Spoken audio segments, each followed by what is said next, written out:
안녕하세요. 책데이트 시간입니다. 오늘 소개해드릴 책은 심플하게 나이 드는 기쁨이라는 책입니다. 마스노 신묘 지음, 이정환 옮김, 나무생각에서 나온 책입니다.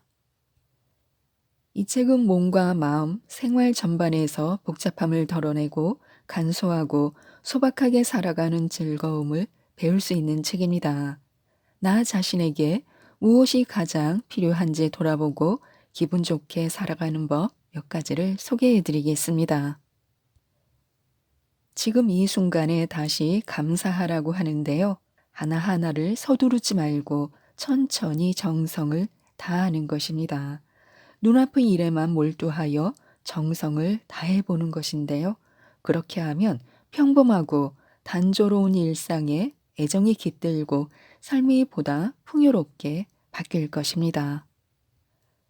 이 세상에 태어나 저 세상으로 여행을 떠날 때까지 사람들은 각각 다양한 인생을 보냅니다. 바꿔 말하면 인생은 항상 혼자 걷는 여행입니다. 어떤 인생을 보낼 것인가를 정하는 사람은 자기 자신입니다. 자신이 바라지 않는 인생을 보냈다고 생각하는 사람도 있을지 모르지만 냉정하게 말하면 그건 역시 모두 자신이 선택한 인생입니다. 그래도 모든 사람에게 공통되는 것이 한 가지 있는데요. 바로 지금 이렇게 살아 있다는 것입니다. 어쩌면 질병에 걸려 고통을 받는 사람이 있을지도 모르겠습니다. 슬픔에 잠겨 있는 사람도 있을 수 있습니다. 하지만 그래도 지금 우리는 이렇게 살아 있습니다. 무엇보다 중요한 것은 이 살아있다는 행복을 깨닫는 것입니다. 누구나 인생의 막을 내릴 때, 정말 멋진 인생이었어 라고 생각하기를 바랍니다. 그것은 인간으로서 자연스러운 바람입니다. 어떤 길을 걷건 어떤 인생을 보내건 인간은 반드시 행복에 도달할 수 있습니다. 그것을 믿고 지금 이 순간에 감사하면서 정성을 다해 살아가야 하는데요. 그런 사람의 인생이야말로 아름다운 인생입니다. 또 우리는 매일의 작은 행복을 소중하게 여겨야 합니다. 사람은 누구나 행복해지고 싶다라고 생각합니다. 행복하기를 바라지 않는 사람은 없을 것입니다. 만약 당신의 행복은 무엇입니까? 라는 질문을 받는다면 아마 다양한 답이 나올 것입니다. 돈을 많이 버는 것입니다. 건강하게 장수하는 것입니다. 마음껏 여행을 즐기는 것입니다. 배우자와 즐겁게 사는 것입니다. 아이들이 행복해지는 것입니다. 등등 여러 가지가 있을 수 있습니다. 사람에 따라 행복의 대상은 다르지만 한마디로 말한다면 행복하다고 느끼는 사람이 행복한 것입니다. 일상생활에는 그야말로 다양한 행복이 존재하는데요. 아침에 잠에서 깨어나는 것, 맛있는 식사를 하는 것, 근처 공원에 꽃이 피어 있는 것, 기분 좋은 바람을 느끼는 것, 그리운 친구에게서 연락이 오는 것, 어제 할 수 없었던 것을 오늘 할 수 있게 된 것, 앞으로 하고 싶은 일을 발견하는 것, 책을 읽다가 마음에 드는 문장을 만나는 것, 무엇인가 아주 특별한 것이나 다른 누군가가 우리를 행복하게 해주는 것이 아니라 행복하다고 느끼는 마음을 가지고 있으면 그것만으로 일상은 행복감에 쌓입니다. 태양은 모든 사람에게 공평하게 빛을 뿌립니다. 그것을 행복하다고 느끼는가, 그렇지 않은가, 단지 그 차이만이 행복과 불행을 나눕니다. 우리가 살아가다 보면요, 기분 좋은 날도 있고 비가 계속 내려서 추적추적한 날도 있습니다. 1년 내내 맑은 날이 이어지는 경우는 거의 없습니다. 비바람이 몰아치는 날도 있습니다. 우리 인생도 마찬가지입니다. 자기 뜻대로 풀릴 때도 있고 그렇지 않을 때도 있습니다.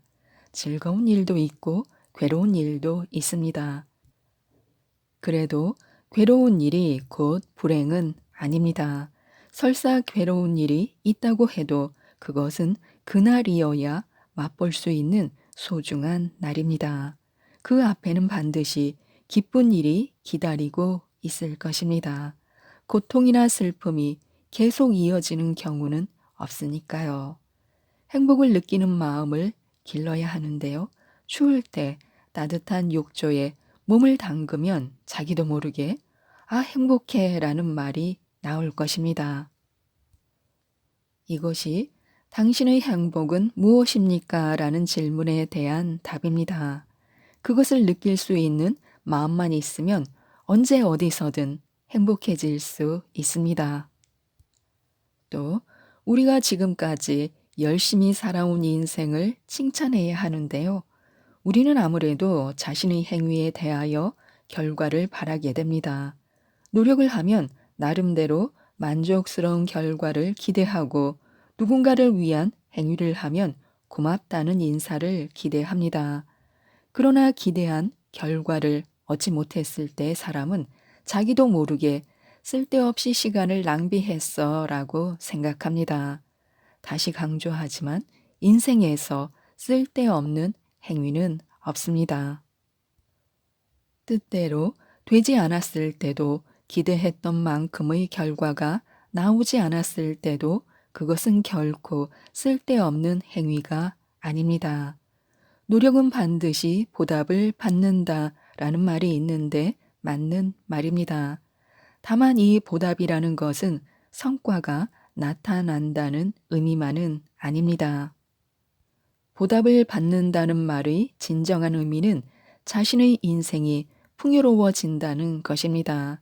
성공했는가, 실패했는가 하는 문제는 결과가 나왔는가, 나오지 않았는가 하는 것과는 관계가 없습니다. 최선을 다해 노력하는 것 자체가 자신에게 좋은 경험이 되고 그것들이 축적되어 인생을 풍요롭게 만들어줍니다. 그러니 지금까지 열심히 노력해 온 자신을 스스로 칭찬해 주시기 바랍니다. 편안한 인간 관계를 만들기 위해 중요한 것은 무엇일까요?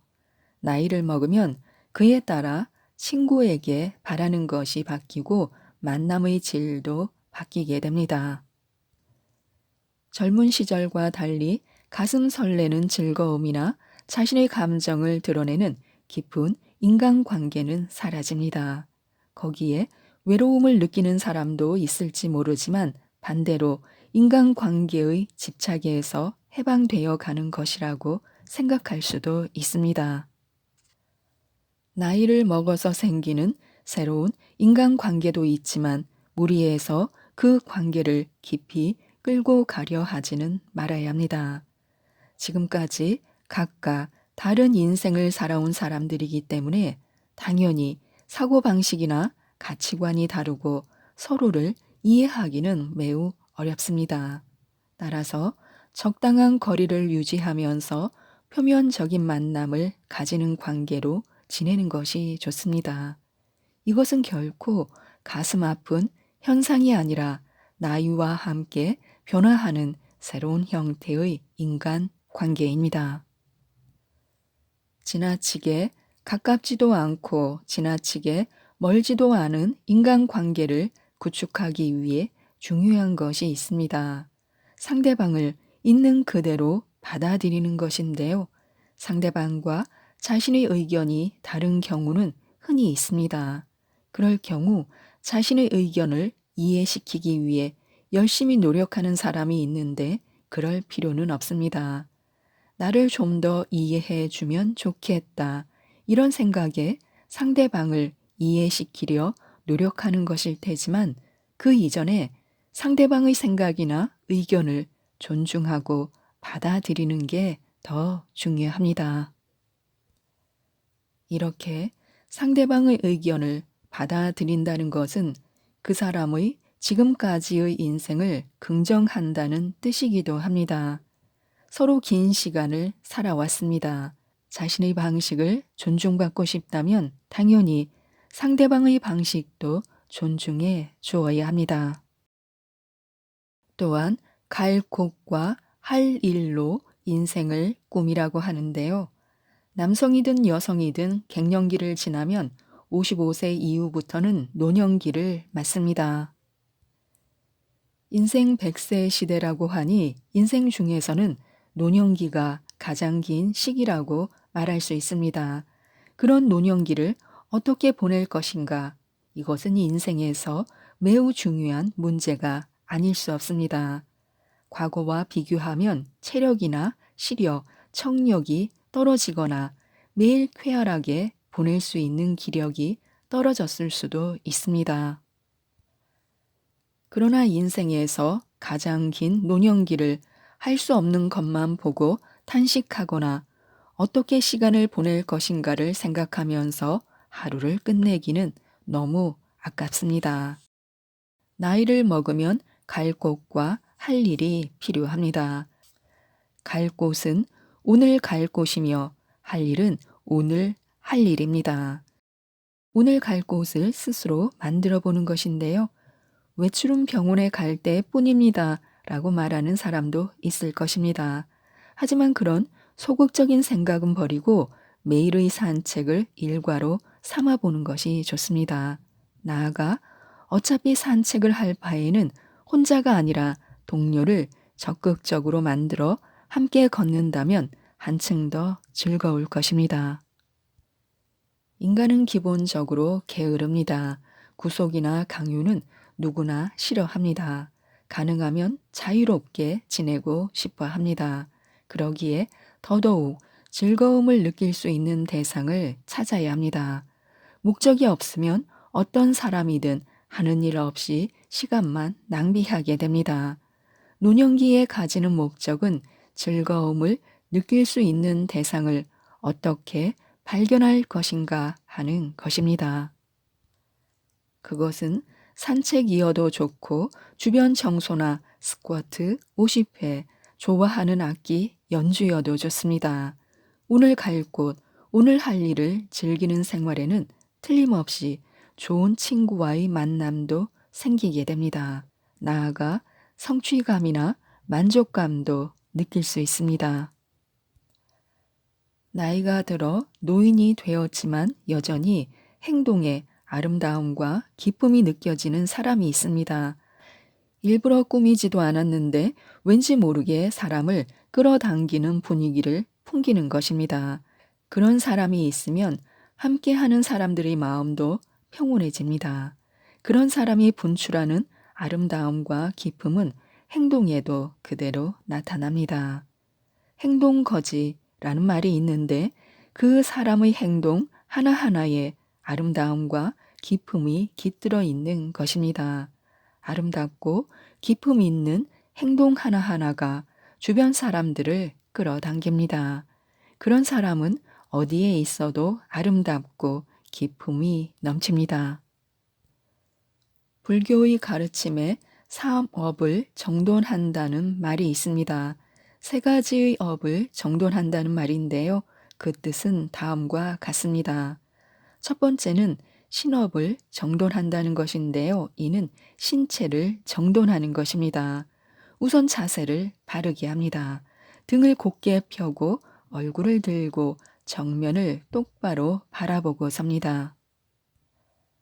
자신의 몸을 배려하면서 움직임과 자세를 정돈해 가는 것이 신업을 정돈한다는 뜻입니다.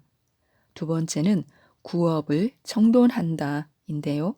예쁜 말을 하도록 신경을 쓰라는 것입니다. 마음이 초조하면 말이 거칠어지기 쉽습니다. 가시돋친 말을 사용하면 상대방의 마음은 상처를 받습니다. 그런 상황에서는 따뜻한 인간관계가 탄생할 리 없습니다. 어떤 말을 하더라도 진심만 담겨 있으면 된다거나 엄격하고 냉정한 말을 하더라도 마음에 안정이 깃들어 있으면 된다고 생각하는 사람도 있습니다. 그러나 설사 마음에 따뜻한 배려와 인정이 깔려 있다고 해도 냉정하고 거친 말을 들으면 마음이 편할 수 없습니다. 이처럼 말은 인간관계뿐 아니라 말을 하는 본인에게도 매우 중요한 역할을 합니다. 마지막 세 번째는 의업을 정돈한다는 것입니다. 의업은 마음의 정돈인데요. 한동안 마음을 정돈한다는 말이 꽤 유행했습니다.